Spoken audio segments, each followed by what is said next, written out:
How to reset Instagram Explorer page. Hello everyone, my name is Mal, and in this video I'm gonna show you how you can reset your Instagram Explorer page. So the very first step is to launch your Instagram account. Make sure you have logged into your device and also install the latest version of Instagram app so that you won't miss out on any new features.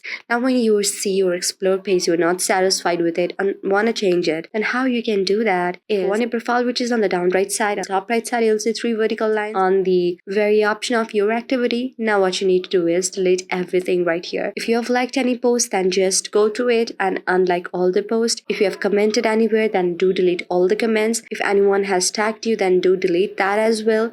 And your sticker response and everything right here, make sure you have also deleted your recent searches. By going on the account history as well, you can delete it. And after deleting it and everything is done, just go back and go on the outer layer. Just long press on your Instagram on the top right side. You will again see there is an eye icon. Just tap on that, scroll down and down, tap on storage option to clear all the data and clear the cache. And now go back and uninstall your Instagram, again install it and log into your account, and then when you go on the Explorer page again, the same content might not be shown on your screen. So that's how you can solve this problem. I hope you like the video. If you like the video, then please do hit the thumbs up and subscribe button. Also comment on the comment section below. Thank you for watching the video.